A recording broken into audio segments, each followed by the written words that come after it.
Hello friends, आज की मेरी वीडियो है बेस्ड लॉगरिदम के ऊपर। ये मुझे मेरे एक फॉलोवर ने पूछे थे क्वेश्चंस, तो मैं आज उसी के ऊपर वीडियो बना रही हूँ। लॉगरिदम में हम जनरली जब भी सॉल्व करेंगे तो हमारा वो एक्सपोनेंशियल रूल्स को ही लेते हुए सॉल्व होता है। एक्सपोनेंशियल रूल्स को हम इंक्लूड करते हैं लॉगरिदम को सॉल्व करते हुए। ठीक है, तो फिलहाल जो मेरे पास गिवन है यहाँ पे क्या है, log tan x is equals to 2a and log tan y is equals to b/2। इसका मतलब क्या होता है, अगर log tan x is equals to 2a है, इसका मतलब हम इसे कैसे लिख सकते हैं, tan बेस, ये बेस का काम करता है। ठीक है, raise to the power 2a वो किसके इक्वल है, इस x के इक्वल है। ठीक है, ऐसे ही जो मेरे पास यहाँ पे दूसरी चीज़ थी वो क्या थी, log tan y is equals to b/2। तो इसका मतलब क्या हो गया, ये tan क्या है, बेस है, इसकी पावर b/2 किसके इक्वल है, y के इक्वल है। ओके, अब हमसे लेकिन यहाँ पे बोला गया है फर्स्ट पार्ट में कि जो tan raise to the power a है उसे हमको x की टर्म में लिखना है। यहाँ पे tan raise to the power 2a आया है, हमें इसे a में कन्वर्ट करना है।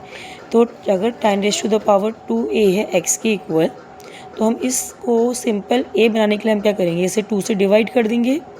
ठीक है, अभी ये क्या है, इसको हम लिख सकते हैं a और बाहर लिख सकते हैं हम लोग 2 इज इक्वल्स टू x।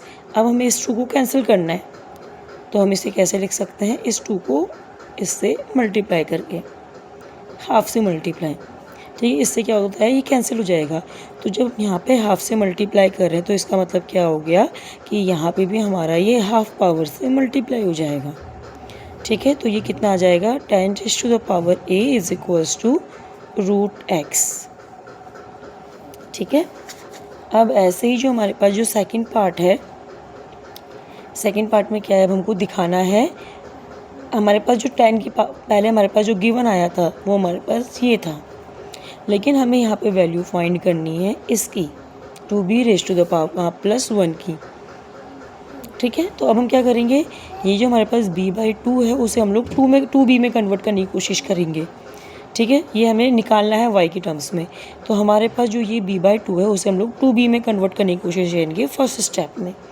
तो वो कैसे हो सकता है, पहले हम लोग यहाँ पे लिखेंगे इसे b और बाहर लिख लेंगे 1/2 इज इक्वल्स टू y। ठीक है, अगर मैं इस 1/2 को 4 से मल्टीप्लाई करूँ, ठीक है, तो ये कट करके क्या देगा, मुझे 2 दे देगा।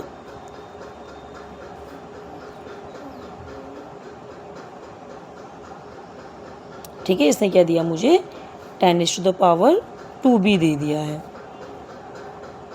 ठीक है, अब हमें क्या पता है कि अगर हम यहाँ पे मल्टीप्लाई कर रहे हैं, हमने क्या किससे मल्टीप्लाई करा, पावर 4 से मल्टीप्लाई करा है, तो इसका मतलब ये क्या है, ये साइड भी पावर 4 से मल्टीप्लाई हुई है। ठीक है, तो ये 2b के इक्वल आया है, लेकिन अभी हमें +1 भी चाहिए इसमें एक्स्ट्रा। ठीक है, तो +1 एक्स्ट्रा अगर हमें लाना है तो हमें एक्सपोनेंशियल रूल में पता है कि अगर हम लोग इसको tan raise to the power 1 से मल्टीप्लाई करेंगे, ठीक है, अगर हम लोग दोनों साइड को tan raise to the power 1 से मल्टीप्लाई कर दें तो ये क्या होता है, मल्टीप्लाई का मतलब क्या होता है, एक्सपोनेंट में प्लस होता है। ठीक है, तो ये +1 में बदल जाएगा। जब सेम बेस होते हैं तो हम क्या करते हैं, पावर्स को प्लस कर देते हैं। ठीक है, तो ये इस प्रकार से आ चुका है। तो हमारे पास इसकी वैल्यू भी आ गई जो हमसे सेकंड पार्ट में पूछी गई थी, tan raise to the power 2b + 1 को हमें कन्वर्ट करना था y की टर्म्स में, मैंने वो भी कन्वर्ट कर दिया है। अब हमारे पास थर्ड पार्ट है कि log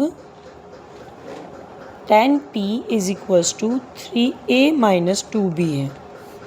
हमें इस p को कन्वर्ट करना है x और y की टर्म्स में। ठीक है, तो पहली बात तो ये क्या है, बेस है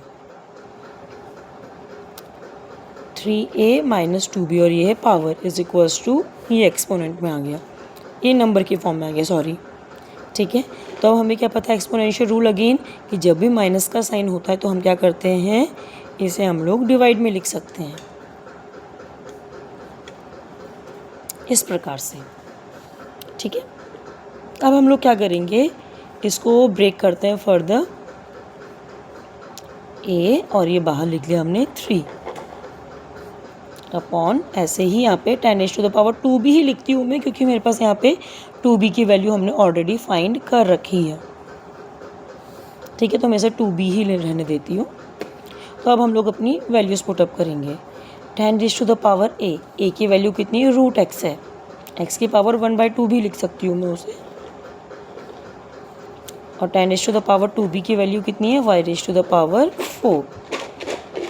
तो ये कितना दे देगा हमें, x⁻³ अपॉन y⁴। बस इसको अगर हम लोग और फर्दर लिखना चाहें तो इसको हम लोग इस तरीके से लिख सकते हैं। ठीक है, ऐसा क्यों हुआ, क्योंकि जो ये 3/2 है इसको हम लोग ब्रेक कर सकते थे इस तरीके से। तो जो ये है इसके बदले हमने लिखा सिंगल x, और इस वाली पावर के बदले हमने लिख लिया √x। ठीक है, तो ये दोनों ही फॉर्मेट में हम लोग अपना आंसर सॉल्व कर सकते हैं। तो इसी के साथ मेरी आज की वीडियो समाप्त होती है। धन्यवाद दोस्तों। अगर आपको मेरी आज की वीडियो पसंद आई हो तो इसे अपने दोस्तों को ज़रूर शेयर करें। मेरी वीडियो में लाइक बटन प्रेस करिए और चैनल को सब्सक्राइब करिए। धन्यवाद।